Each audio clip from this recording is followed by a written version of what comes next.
Buenos días, buenas tardes, buenas noches, dependiendo de dónde nos estén viendo y por qué plataforma nos estén viendo y escuchando. Esto es Haciendo Memoria, el programa de Crisol, la Asociación de Expresas y Expresos Políticos del Uruguay. ¿Cómo le va, Fernanda? ¿Cómo anda, Alfredo? Muy bien.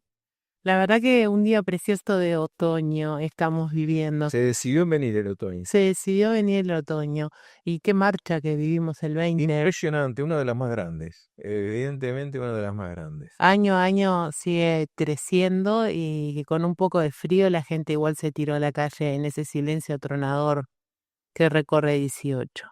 Sí, sí, con la consigna de la marcha, este, proclamando de que hay que cumplir, como dice el himno nacional, los compromisos en definitiva relacionados a derechos humanos y específicamente en la búsqueda de los detenidos desaparecidos. Así es. Nos pueden ver en nuestro canal de YouTube buscándonos como @Asociación Crisol y también en la plataforma de la prensa uruguaya, de la Asociación de la Prensa Uruguaya, apu.uy. ¿Pero dónde más, Alfredo? Sí, en un montón de lugares, porque hace tiempo ya el programa de Crisol se escucha y se ve, sobre todo también en el interior, ¿no? Por ejemplo, en frecuencia 808 de Salina, los viernes a las 23 horas y los domingos a las 10 de la mañana, por Radio La Zurda, tu radio compañera, los viernes a las 15 y 23 horas y los domingos a las 15 horas. También por la red de radios comunitarias del Uruguay, también por emisoras de radio y televisión de la Red Uruguaya de Medios Alternativos, por Radio Flor de Maroñas, los viernes a las 12 del mediodía y los miércoles a las 23 horas, y también una de las últimas incorporaciones, ¿no?, que fue Palmira FM 89.1, que nos retransmite los martes a las 17 horas y los domingos a las 10 de la mañana. No pueden escaparse. No, Pueden escaparse por ningún lado. En los controles, haciendo que todo salga bien, les mandamos un saludo a los imprescindibles de Ezequiel Reboira, José Olivera, Jorge Daniel Díaz y Agustín Bérgol. y que además no se ven en el programa, pero son los que hacen posible, como decías tú, de que el programa salga. Que salga todo bien. En la conducción, quien les habla, Fernanda Cabrera y Alfredo Rivera.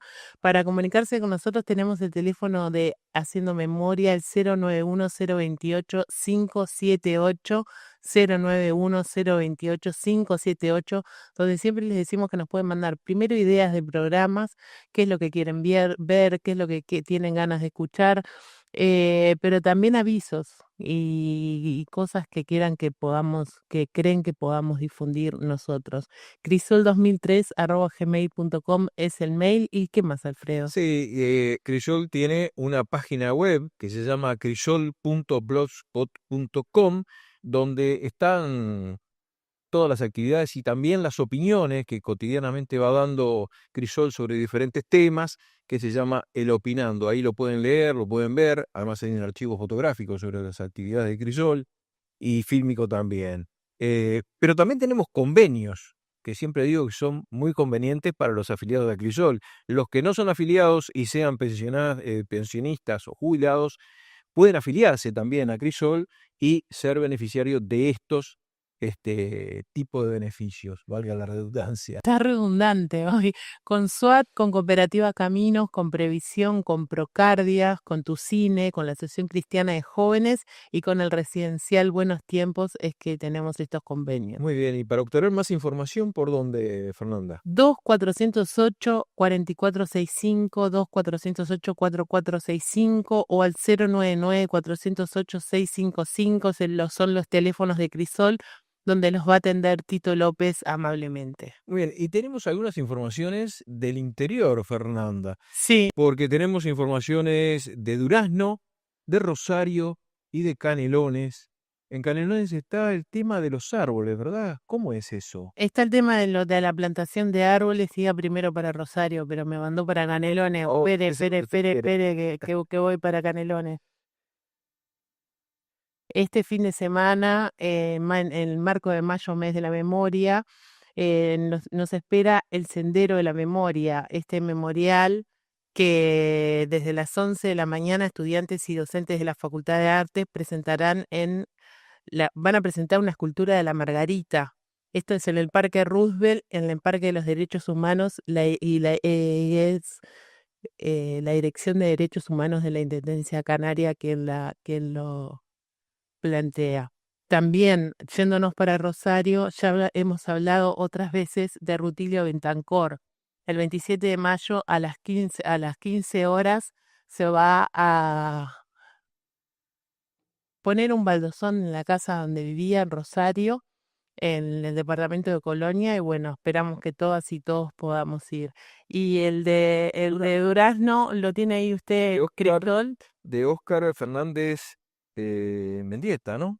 Sí, a mí se me apagó el celular. Bueno, Cosas que pueden pasar en vivo, pero bien. que no tienen que pasar, pero pasan.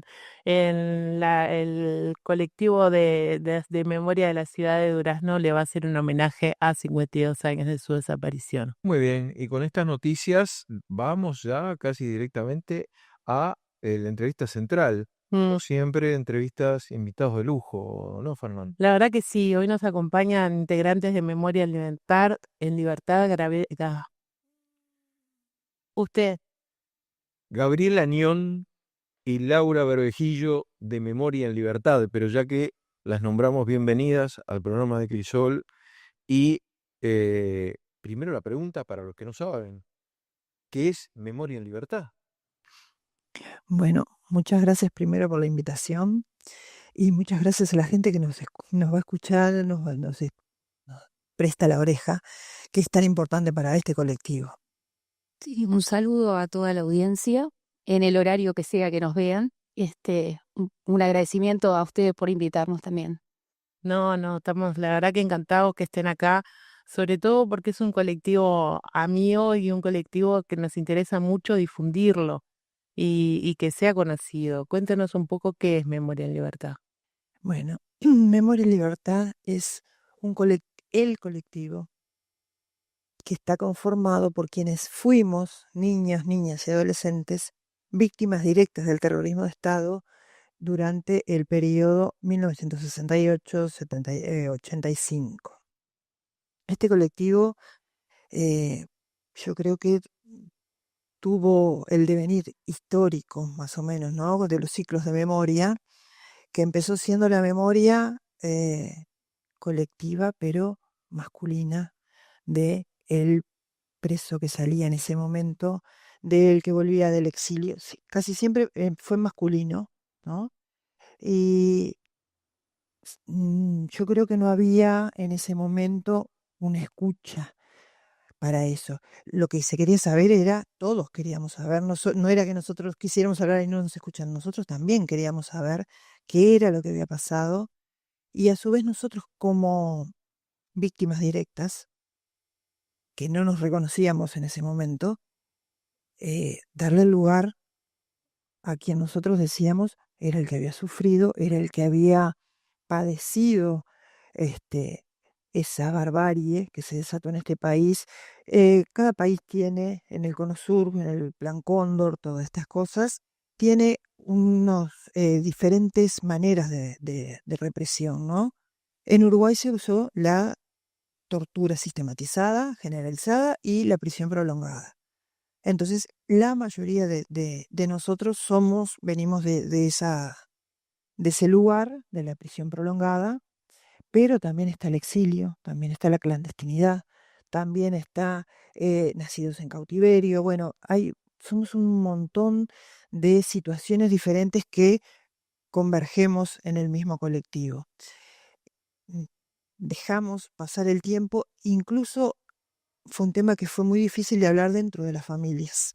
Después que pasó de la apertura democrática, aunque hubo gente que salió antes de la apertura democrática, ¿no? Fue un tema muy difícil de hablar por diferentes razones. Hubo compañeros expresos que tenían como la postura de no hablo en primera persona y de la tortura no hablo. Respetando eso, como además éramos muy chicos en ese momento, no preguntamos, no hablamos. En mi caso, dejé que mi papá, que era fue el que estuvo detenido, contara lo que él quisiera. Yo escuché todo lo que él me contó, pero nunca pregunté. creo que hubo gente que sí pudo hablar y hubo gente que nunca habló. Entonces pasamos el tiempo y empezaron a hablar las mujeres expresas. 98, 2000, 2000 y poco, pero ya no era tanto con aquel relato épico, que sí fue así, real, pero las mujeres también estuvieron en ese momento y no salían en esos relatos. Y empezaron a hablar, pero de cosas más cotidianas, de cómo era el día a día, de cómo era una visita, de cómo era estar en la casa y mantener ese hogar, de cosas puntuales, muy, muy pequeñitas, que uno puede decir, no vale la pena ni contar esto porque es una cosa, una anécdota muy, muy pequeña. Pero empezaron a hablar y empezaron a surgir cosas. Y después de ellas empezamos recién nosotros. Es como que nos fuimos habilitando o se nos habilitó la escucha, porque por más que queramos hablar, si no hay alguien que escuche, es como medio ¿no? Como que desanima. Y empezamos en el 2008 con otros compañeros. Dos compañeros se encontraron y empezaron en una actividad cualquiera que no tenía nada que ver con esta temática, y empezaron a contar, ¿te acordás cuándo? ¿Y te acordás esto? Y dijeron, tenemos que hacer algo con esto. Vamos a llamar a fulana, vamos a llamar a mengana. Y ahí se empezaron, 2, 4, 6, 8, y empezaron a juntarse. Y en el primer momento no era nada más que un lugar de reflexión, de compartir, y después vino la visibilización, el si éramos víctimas o no, esos son temas que vinieron después. Al principio era solamente compartir y como reivindicar ese espacio y como reivindicar nuestro lugar. Pero todavía en el 2008 se ve que el tiempo tiene que pasar y uno tiene que madurar. eh, Había un poco de dolor, mucho, y enojo. Y el enojo a veces estaba mal dirigido, ¿no? Porque a veces era por culpa de ello, pasé fulano que no se tendría que haber metido en ese dolor medio como, yo creo que es un dolor que trae del niño herido, ¿no? Este, y bueno, yo creo que eso se fue acomodando con el tiempo, fuimos viendo que no hubo un culpable o, ay, porque se metió, o porque hizo esto. El único culpable fue el terrorismo de Estado. Eso es lo que nos queda claro. Lo que sí que era muy difícil con ese dolor todavía muy, muy, porque hubo gente que hasta que llegó al colectivo y sigue pasando hasta el día de hoy.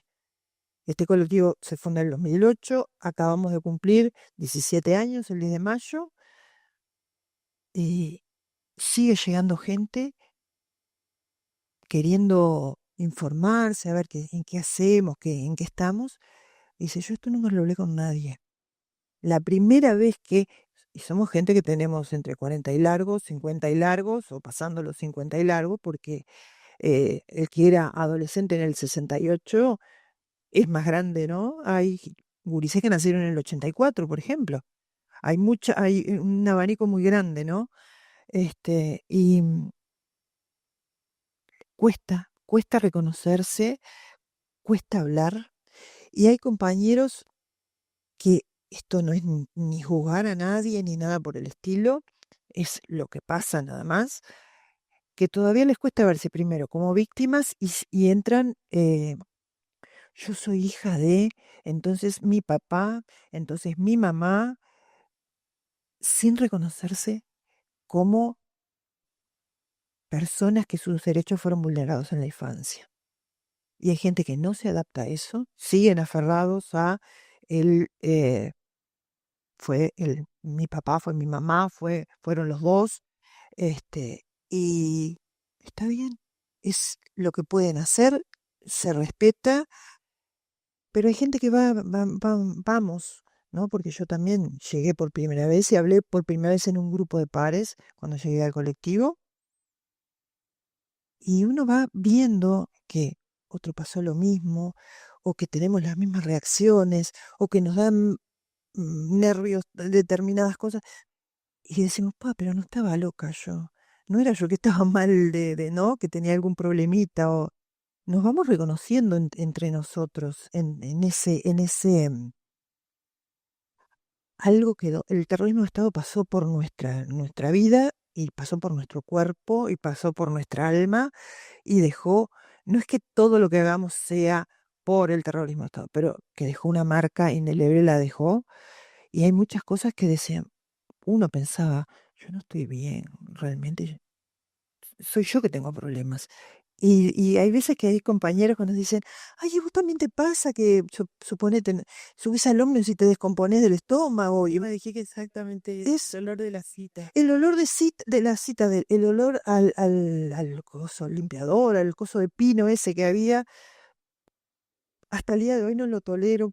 Siempre que se compra, digo, voy a comprar para limpiar, por favor el de pino no, porque es el olor a la cita. El no poder comer. Hay compañera que dice yo de noche tengo que bajar las ventanas y cerrar. Y hay gente que no le pasa esas cosas, pero es como, ay, no soy la única, no estaba tan mal yo. Eso es realmente algo que el colectivo es como una contención que tenemos, ¿no? Que realmente nos hace sentir a quienes realmente queremos trabajar por esto o podemos. No es que los demás no quieran, sino que hay gente que no puede. Y se entiende claro, Hay momentos para todo, ¿no? evidentemente. Y hay que esperar el momento de uno. Y en esto de esperar el momento de uno, vos hace muy poco que te uniste al colectivo. Bueno, yo estoy cumpliendo un añito en el colectivo. En realidad fue hace un año en la presentación perdón, en la presentación del libro de Mariana Zaffaroni y Analía Argento. Los nietos te cuentan cómo fue. Hicieron esa presentación previa al Teatro del Galpón en el Espacio Colabora y me fui porque necesitaba estar. Es eso de cuando a uno le llega el momento de conectar con ciertas cosas que pasaron y uno está listo para empezar a afrontar esas cosas. Entonces necesitaba estar ahí en la presentación. Tenía que ver a Mariana Zaffaroni, de hecho lloré desde que empezó la presentación hasta que terminó, en un mar de llantos. Y en lo último, hacen micrófono abierto para que cada uno haga su presentación o sus consultas. Estaba Marisa Rodríguez, integrante del colectivo Memoria en Libertad, quien se presenta, y cuando ella dice, somos el colectivo que está integrado por víctimas directas de terrorismo de Estado en nuestras infancias y adolescencias, es como que hice un clic. Me cayó la ficha de que yo era parte, tenía que estar formando parte del colectivo y que no me había visibilizado yo como una víctima directa de terrorismo de Estado. Pero en las palabras de ella dije, me identifico. Y bueno, averigüé a través de mi padre que está en Crisol, que es integrante de Crisol, le dije, mirá, me pasó esto, necesito averiguar y dar con ellos. Me averiguó al día siguiente el teléfono, me contacté con Gabriela. Y bueno, justo el colectivo estaba haciendo su primer presentación en Colonia Nicolich del libro Memorias Encontradas y me dijeron, mira, hay un lugar en la van que nos lleva, si te parece, te sumás. Así que bueno, en esa van hicimos me hicieron el comité de recepción, que lo hizo Gabriela, explicándome un poco cómo funcionaba el colectivo, con toda esta trayectoria de lo que habían hecho. Y bueno, y me fui con ellos y de allí en mano no he parado. He estado siempre atrás de, bueno, de trabajar por el colectivo y por los derechos humanos y bueno. Qué impresionante. ¿Cuántos faltarán todavía que se irán Un sumando con el montón, tiempo? montón. Esa es la pregunta del millón, que nos hace, nosotros hemos hecho un camino de presentarnos ante diferentes autoridades, bancadas,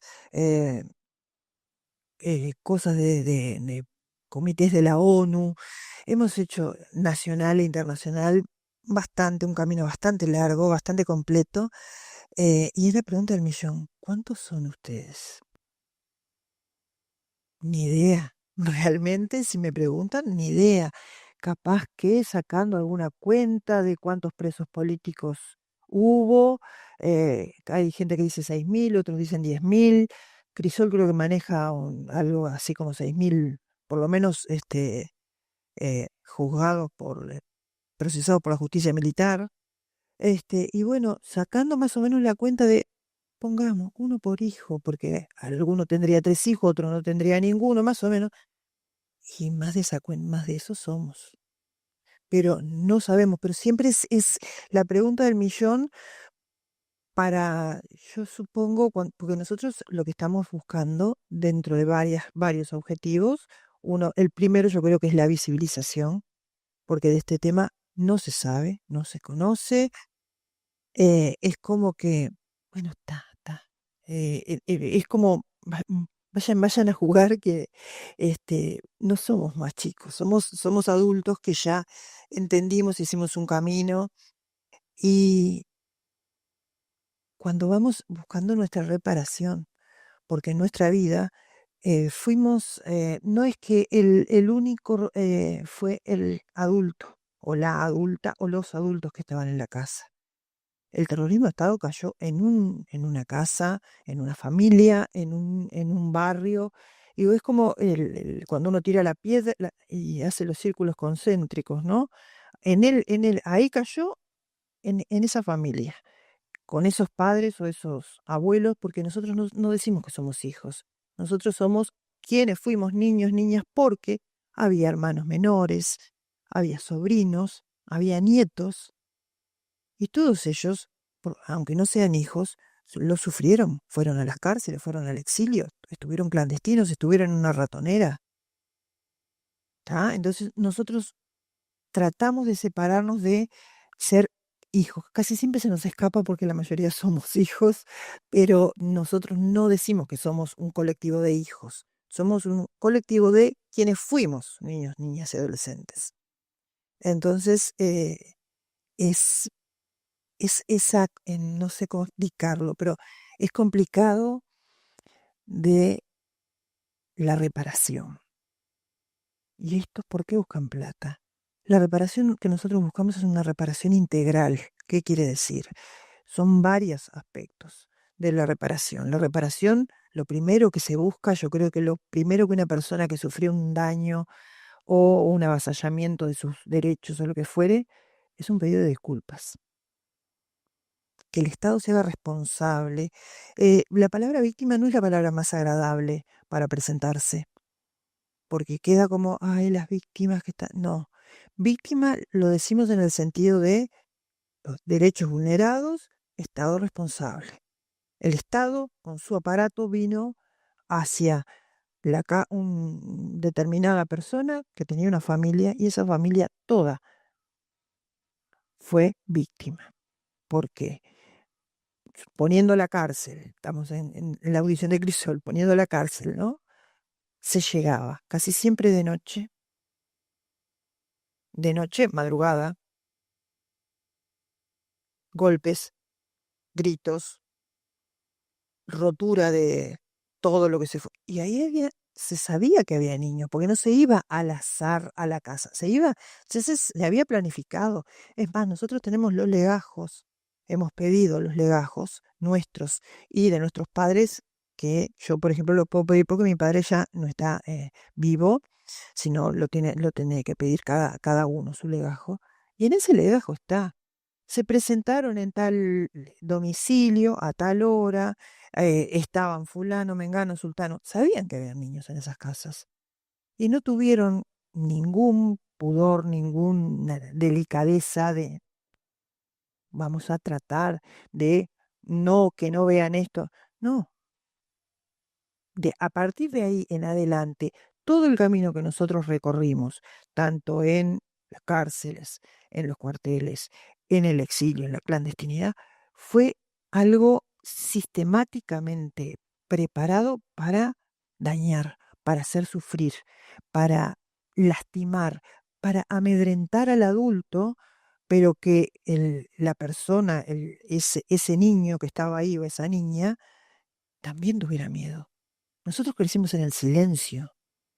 El silencio nos salvó la vida, pero después no pudimos romper ese silencio. Cuesta horrores romper ese silencio. A veces uno habla de los desaparecidos y uno dice, "Ay, yo qué me voy a quejar, ¿no?". Pero hay poner ese tipo de... El desaparecido es, No es una comparación. claro, no es comparación, porque es como poner una máquina de, a ver, ¿cuál es el que sufrió más? ¿Quién tuvo más dolor? ¿Quién? No, son distintos tipos de víctimas, distintos tipos de delitos, que no dejan de ser delitos. Hay delitos que no están tipificados. Por ejemplo, esta vulneraciones a las infancias no está tipificada. Bueno, pero son delitos. Absolutamente sí. Sí, es así.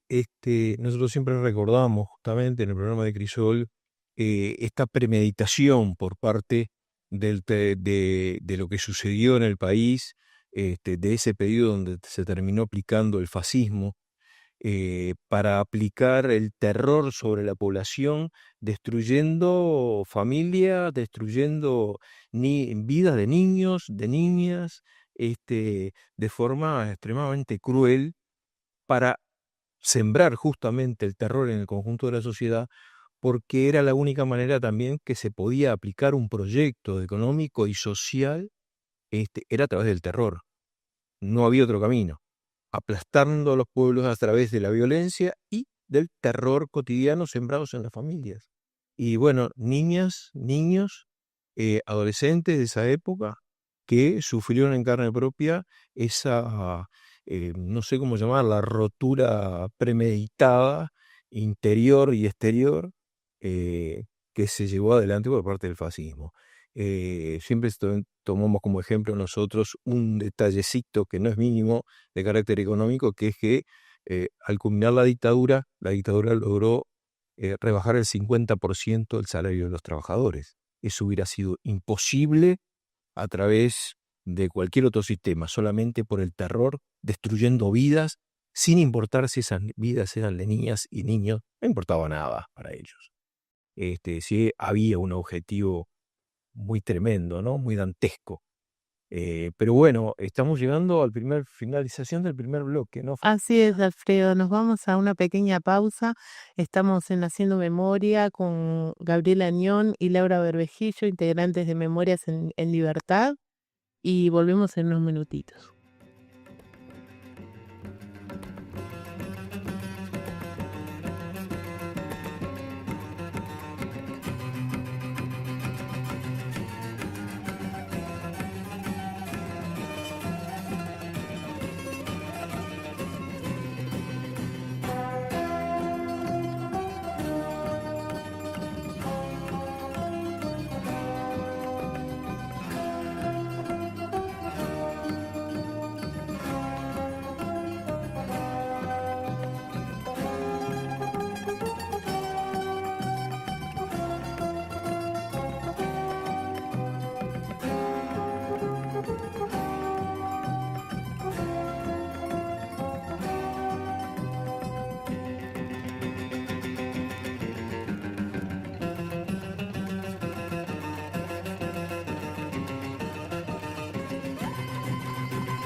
Seguimos en Haciendo Memoria, el programa de Crisol de las expresas y expresos del Uruguay. Seguimos con Gabriela Añón y Laura Berbejillo, integrantes de Memoria en Libertad, con nosotros.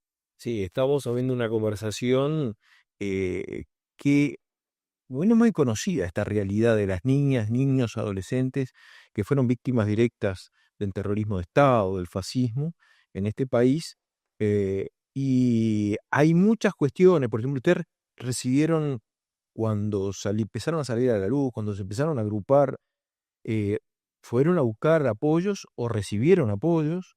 ¿De dónde? Y también las características de la resistencia de muchos y de muchas para poder contar su historia, historias que eran una especie de autorrevictimización del dolor que se había pasado, con esa violencia extrema, brutal, en esa memoria a veces infantil.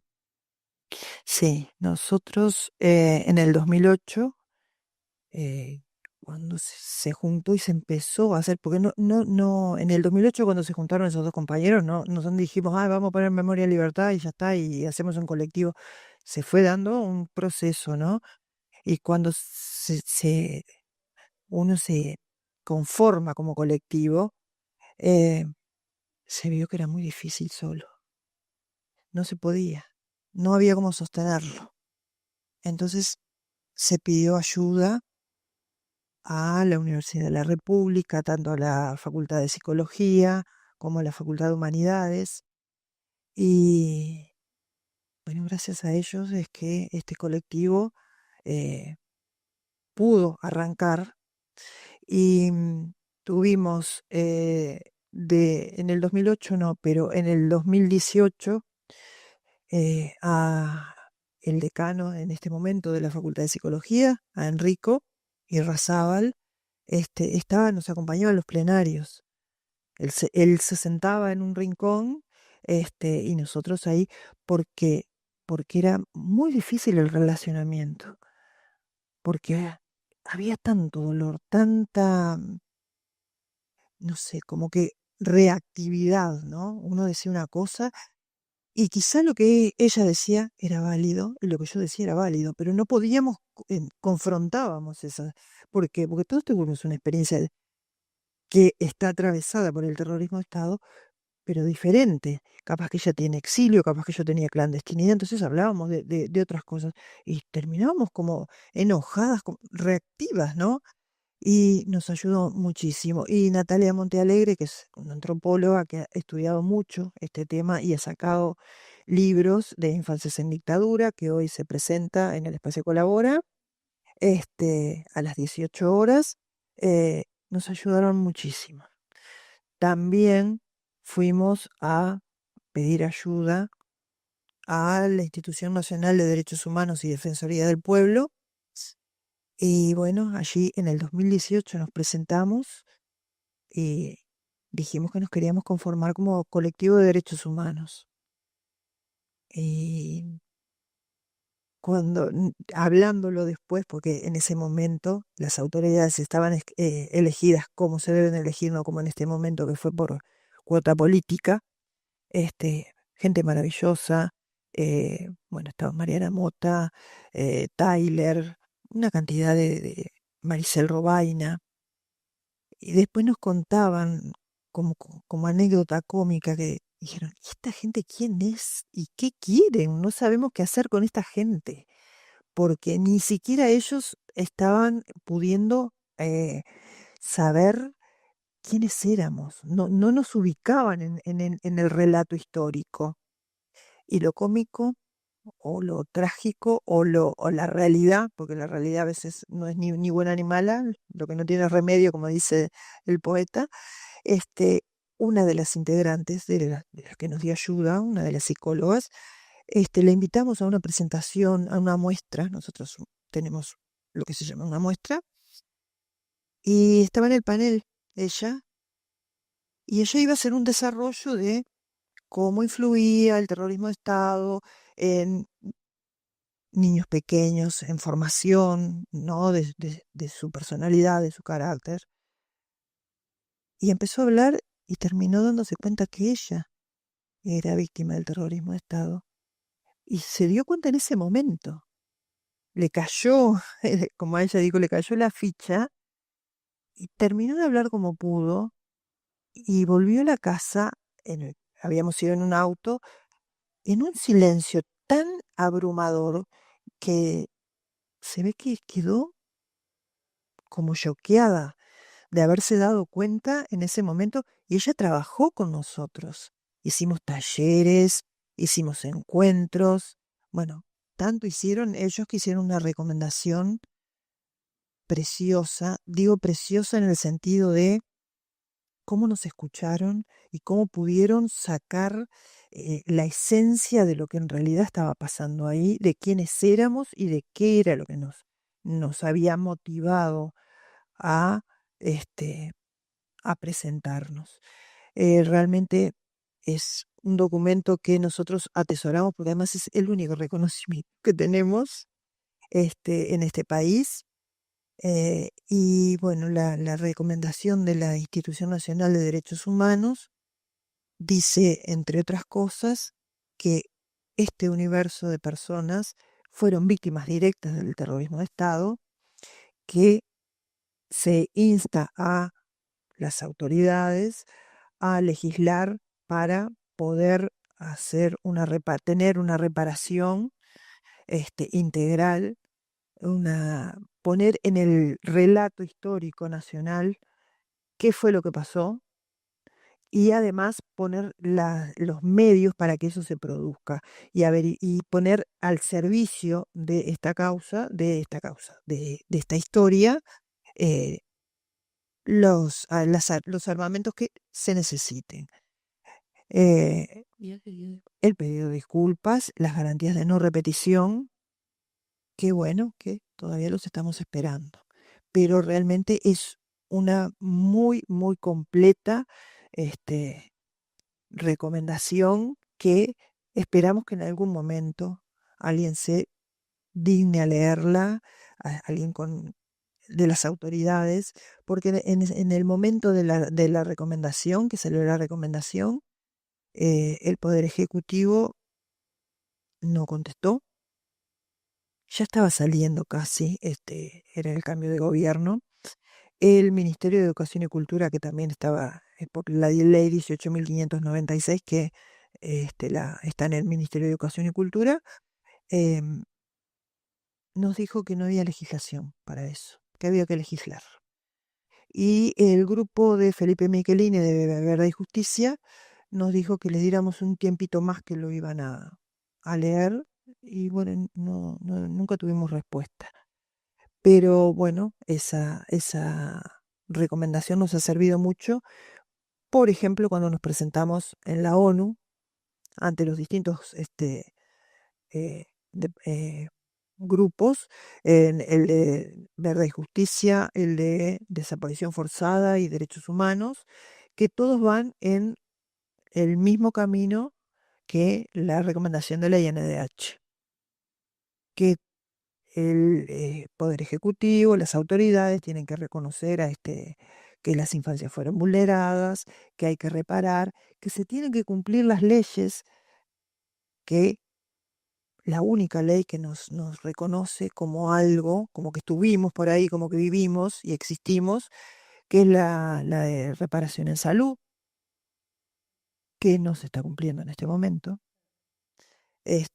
Todas esas tres recomendaciones ONU, que son del 2022, van en ese camino, y bueno, por lo menos sabemos que vamos en el camino correcto, ¿no? De buscar la reparación, el reconocimiento, la visibilización y el estar en el relato histórico. Eso para nosotros es fundamental. Y nos ha pasado de ir a Parlamento, a distintas bancadas, a distintas comisiones, y no tienen idea. Gente que nosotros pensamos trabajan de esto, pertenecen a una fuerza política que siempre apoyó estas causas, no tienen mucha idea. ¿Cómo dicen? ¿Qué pasó qué quieren? Eso es lo que nosotros queremos en este momento, por lo menos dejar el testimonio para que cuando nosotros no estemos, se sepa qué fue lo que pasó y sea contado de primera persona, no ya de un historiador que vino y lo tomó.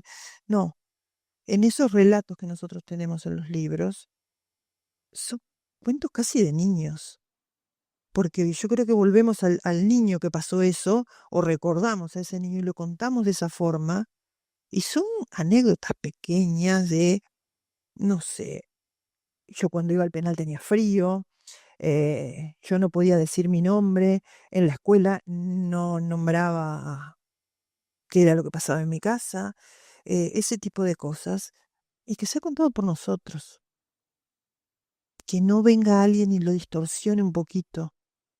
Qué importante ahí por qué entratallar lo que yo digo a veces la señora historia, porque la señora historia también se compone de la memoria oral que se transmite de generación en generación, que desgraciadamente a veces intenta ser suplantada por una historia oficial, como hubo una película también que se llamaba así, ¿no? Pero una historia oficial que termina o deformando justamente la historia con determinados intereses o para opacar la memoria.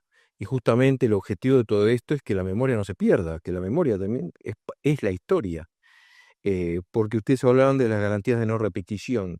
Y qué mejor garantía de no repetición es que los pueblos no pierdan la memoria y que se cuente la historia. Y esta parte de la tradición de transmisión oral de la historia es importantísima, ¿no? Pero también dejarlo escrito. Exactamente. Escrito y usar todas las herramientas tecnológicas que hay ahora. Para, si están, bueno, las usamos y que sea para el mejor bien posible, ¿no? Exacto. Bueno, Memoria en Libertad ha publicado, como dije anteriormente, nuestro libro de relatos que se llama Memorias Encontradas, que justamente eso reúne 55 relatos de quienes pasamos por el exilio, por las visitas, por los allanamientos, por la liberación después, que son los distintos capítulos del libro, donde también reúne material que se juntó, material fotográfico de algunas cartas, objetos, dibujos. Y bueno, un poco eso, dejar de manifiesto cómo nos salió, porque es como dice Gabriela, uno vuelve a revivir ciertos momentos que tiene guardados y con lo que eso significó, porque no todo el mundo puede plasmarlo, no todo el mundo lo puede expresar, y con todas las dificultades, bueno, llegar a ese relato para ver, bueno, cómo pudo esa persona plasmar ese momento que tenía guardado y que quería compartir. El libro nace de un proyecto presentado ante la Secretaría de Derechos Humanos de la Intendencia de Canelones, quien, bueno, aprueba y financia el libro. AEU ha ayudado en la diagramación y en la impresión del mismo. Después, bueno, eh, consta de 4 capítulos que son eso, los allanamientos van en orden cronológico con los sucesos, con los acontecimientos. Tiene un primer capítulo de allanamientos, tiene un segundo que tiene que ver con la cárcel, donde están las visitas, pero también la estigmatización a la que fuimos expuestos, ¿no? Él tiene un tercer capítulo del exilio y un cuarto capítulo que es la liberación. Y después viene todo este material. Pero vamos en pro de eso, ¿no? De dejar establecido, dejar escrito para que puedan recurrir cada vez que quieran para ver cómo pasamos, qué fue lo que pasamos y por qué estamos acá reclamando lo que reclamamos. En búsqueda de eso, ¿no? De llegar a poder estar en el relato, en la historia, ¿no? Como protagonistas, niños protagonistas de esa historia, integrar el relato histórico colectivo. No es el primer libro que publica Memoria en Libertad. En el 2009 creo que fue, no soy muy buena con las fechas. Se publicó un libro que se llama Pequeños Demonios, que ganó un premio, Hugo Cores, donde hay un relato que yo lo leí y hasta ahora me acuerdo y me eriza, que se llama, el relato ese que me impresionó, Te recuerdo, Amanda. ¿Ah? Y uno dice, te recuerdo, Amanda, y se le viene la canción de Víctor Jara, tan linda, tan bonita, y cuando lo lee no era, para nosotros es terrible, por lo menos para nosotras dos que fuimos al penal de Libertad, es terrible el nombre de Amanda. Bueno, a mí me pasó que yo lo había bloqueado de la cabeza como tantos acontecimientos. Hay muchas cosas que yo las bloqueo, y en realidad afloran cuando en un momento alguien dijo, ¿quién no sabe de nosotros, quién puede decir que no sabe quién es Amanda? Enseguida supe quién era Amanda. Pero no lo Que era la guardacárcel que recibía a los chiquititos y nos llevaba hasta el lugar de de libertad. Claro, es importante para la audiencia esto saber quién es Amanda. Amanda, sí. Amanda en el penal de Libertad y creo que en Punta de Rieles era la Ramos. le decían, yo a Punta de Rieles no fui, pero creo que lo escuché de las compañeras que decían que era la Ramos. Amanda era una persona, eh, no sé si es llamarlo persona, pero era algo que parecía que levitaba, no se le sentían los pasos y uno iba caminando con mucho miedo porque era levantarse a las 4 de la mañana, el que vivía en Montevideo tenía la suerte de vivir en Montevideo, este, el día anterior o los días anteriores preparar el bolso, ¿no? El paquete para llevar, el comprar las cosas, el armar la bolsita con el tabaco deshecho, el rallar el jabón, el pisar el dulce de membrillo. Eso lo hacíamos casi siempre, casi todos, da la casualidad que lo hacíamos en familia, ¿no? Como que nos sentamos en esta mesa y nos poníamos a darle a pisar el coso. No, era trabajo que podíamos hacer los niños, ¿no? Este, ya empezábamos con esa preparada, ya era como una cosa media, ya nos ponía nerviosos. Yo creo que no había un niño que no quisiera ir a ver a su papá o a su mamá, pero no queríamos ir a ese lugar. No queríamos verlo, pero no queríamos ir. Entonces allá salíamos, la noche anterior ya habíamos hecho la previa esa ¿no? Con toda esa preparación, levantarse de madrugada, de noche, siempre, yo me acuerdo de salir a las 4 de la mañana, llegar a la cita, que era la única empresa que podía entrar al penal de Libertad, hasta la puerta, por supuesto, ¿no? Y bueno, y después era dejar la cédula, un camino largo, largo, muy largo. Y cuando llegábamos a entregar el paquete, ahí aparecía Amanda. Pero de repente no nos dábamos cuenta de dónde había aparecido esa mujer. Y dice, ¿y usted qué está hablando? ¿Usted está hablando de mí? Pero, ay, era terrible su forma, su cara, sus modos. eh, Empujaba a chiquilines. Además, ella no nos revisaba. Ella ordenaba que nos revisaran y supervisaba a las otras, no sé si eran militares, policías o qué, mujeres que nos revisaban. Y cuando estaba ella, la revisación era muy dura. Había veces que ella no estaba porque estaba haciendo algo en otro lado, estaba rezongando a alguien en otro lado, que si no estaba Amanda, nos hacían pasar rápido, porque no tenían ganas de trabajar realmente a esa hora, no tenían ganas, evidentemente. Sí parecía que ponía las manos afuera, que se les congelaran bien para que nosotros tuviéramos mucho frío, dejarnos desnudos en un rincón esperando, pero cuando Amanda no estaba, a veces pasábamos de largo, pero cuando ella estaba, era, a ver, eh, usted tiene eso de color, ese color no pasa, usted tiene un dibujito, no, no. Y suspender visitas en ese momento a un niño que había pasado por todo eso para llegar a ver a su papá sí, porque era el penal de Libertad, que le dijeron que no podía entrar. Después de esperar un mes o 15 días. Un mes, era una vez por mes que íbamos los niños. Amanda es el terror, porque yo la sigo teniendo acá en mi cabeza, la cara de ella, hasta quisimos saber si estaba viva o no, y logramos llegar a donde estaba Amanda y todo lo demás, y Amanda falleció en el 2018, justo cuando se conforma Memorial Libertad, y no pudimos, pero de niña siempre dije, a esta mujer yo le voy a hacer algo, en el sentido de, le voy a reclamar, le voy a decir que alguien la rezó, porque no puede ser tan mala. Entonces, ese libro, que Pequeños Demonios, que tiene Te recuerdo, Amanda, bueno, fue el primer libro, todo esto vino a raíz de eso. Después, en el 2018 hicimos unos librillos, porque es un colectivo que no tiene financiación, nos autofinanciamos, muy poco.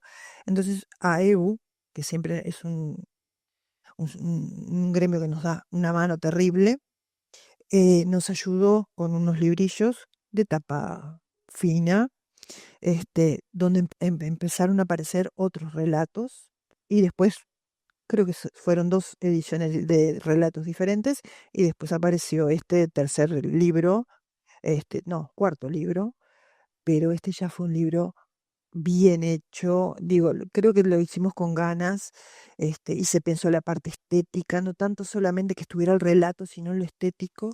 Y bueno, es como una alegría haber podido hacer ese libro, por eso siempre decimos es nuestro primer libro. En realidad no es nuestro primer libro, pero es el libro que más trabajado está y que ha tenido más circulación. Y tienen una actividad ahora la semana que viene, ¿no? Tenemos una actividad. Bueno, tenemos una actividad en ADEOM, nos ha convocado a hacer una charla, un conversatorio en su sede, Canelones 1330, bueno, donde va a estar parte del colectivo. eh, Así que bueno, los invitamos, si quieren acercarse. Así que, ¿qué día es? Es el lunes 26 a las 18 horas en ADEOM, Canelones 1330. En Montevideo. Montevideo. Montevideo, Y va a perdón. estar por virtualmente Mariana Zaffaroni Y Elena Zaffaroni con nosotros en forma presencial. Está perfecto. Así que es el lunes, lo repetimos por si alguien quiere ir. Lunes 26 de mayo en la sede de ADEOM, Montevideo, Canelones 1330 a las 18 horas. Bien, Alfredo.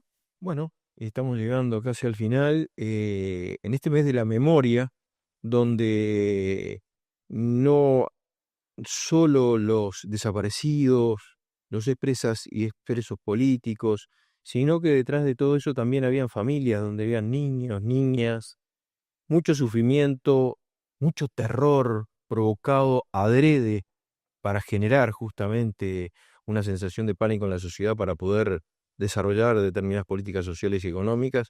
Pero aquí el testimonio de Memoria en Libertad, que hoy tuvimos presente con Gabriela Añón y Laura Berbejillo. Y bueno, y nos tenemos que retirar y agradecerles por haber venido al programa de Crisol. No, los agradecemos nosotros. siempre. Bueno, muchísimas gracias. Nosotros nos vamos como siempre, Alfredo, por verdad, memoria, justicia y nunca más terrorismo de Estado. Crisoleta más que nunca lucha para que los más infelices sean los más privilegiados. Muchas gracias.